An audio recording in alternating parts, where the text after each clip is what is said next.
Jai Shri Radhe. Day 94 of our readings of the 84 Vaishnav, the stories of the 84 Vaishnav disciples of Sri Vallabhacharya Ji. Sri Vallabhadesh Ki Jai. Jai Shri Radhe. So now, yesterday, Chaturbhuj Das Ji said to Surdas Ji, "O Surdas Ji, only you can guide us as to how to attain such divine love. Please also reveal to us in brief the true form of the path of grace of Sri Acharya Ji. How can we taste the nectar of this path?" And in reply to this, Sri Surdas sang this song, Pada Rag Saranga. Worship this love-filled Lord with the devotional sentiment of the Vraja gopis. You might make many efforts to reach him in other ways, but he will not accept them as service. The 16,000 fire sages asked how they could meet the Lord. Then they appeared as gopis in Vraj and, dropping their manhood, developed the female devotional mood, superior in Vraj and opposite to the scriptural laws. The disarray of their clothes and ornaments when they ran out to meet their beloved was due to their overwhelming devotion. Opposed to Vedic rules it may have been, but for a letter to print correctly, its typeset is backwards. The injunctions of the Vedas stand as nothing where love rules.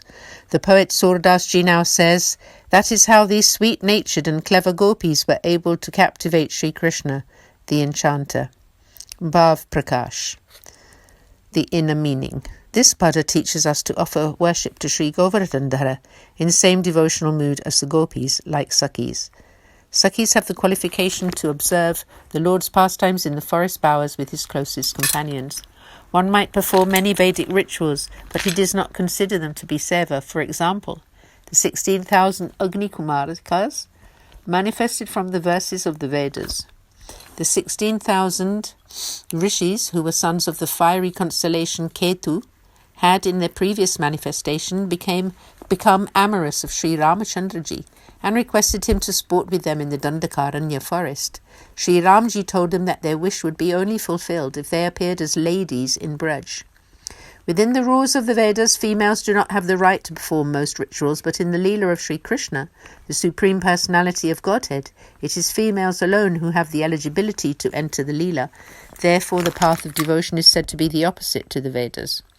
In the Ras Panchadhyaya it is described how those ladies put their clothes and their jewellery on topsy-turvy and the world might then call them crazy, but in the realm of loving devotion they are known as the most superior. In order to make printed letters come out in the right way, the typeset has to be backwards, so here, those who don't have much knowledge about the world, but who are very skilled within the Lord's Leelas and have forgotten worldly wranglings, their condition is known as love. To achieve the ultimate essential nectar of devotion does not require adherence to Vedic rituals. That kind of love captivates the Lord, as did the gopis. Sri Thakurji can enchant everyone, and a sur, or a hero, is one who cannot be defeated.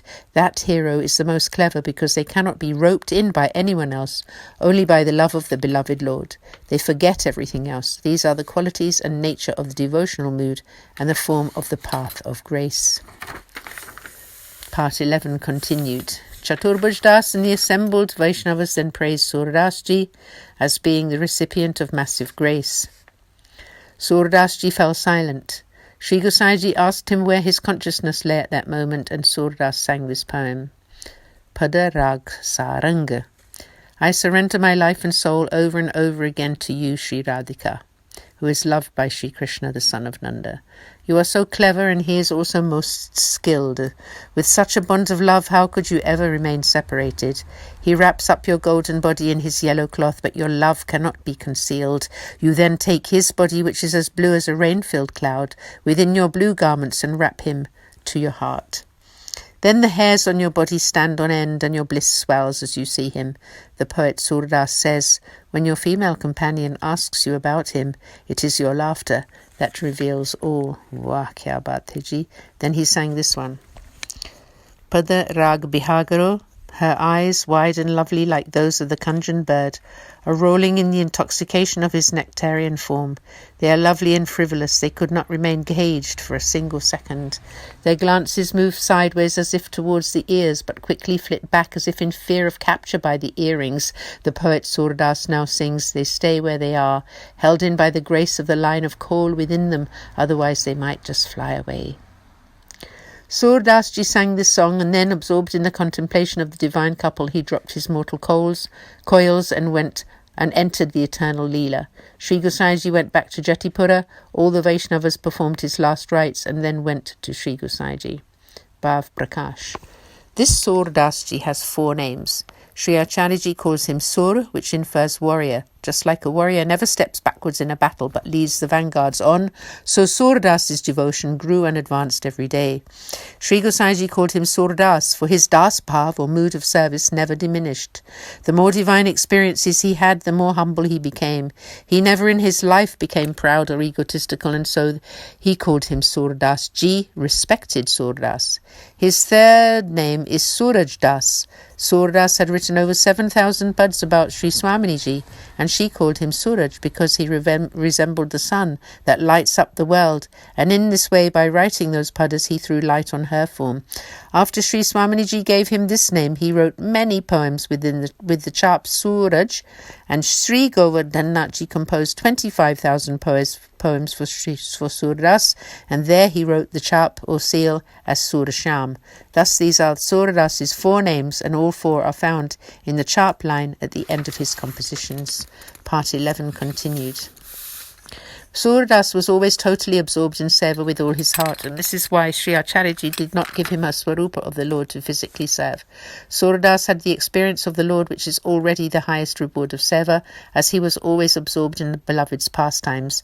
The most outstanding principle of all of Surdas's poetry is that humility is the highest achievement of the heart, and personality and generosity is the best dharma. Surdas took so much trouble for the sake of that shopkeeper so that he could be uplifted. Sri Acharyaji, Sri Gosaiji, and all the Vaishnavas together with all the creatures that he met were all very happy with him. Whosoever had ever come to him, he had lovingly shown them the way and made sure their minds were led towards Sri Thakurji. A soul like Surdas is 1 in a billion. He was a worthy recipient of Sri Acharyaji's great grace. Thus concludes Varta 81, the story of Surdas, a Saraswat Brahmin from Simhi village near Delhi, although there is really no end to his story. Surdas ji ki jai ho, Shivalabhati ki jai ho. Sab Vaishnavan ko Sadar Saprem Hardik Jai Shri Krishna. Jai Jai Shri Radhe.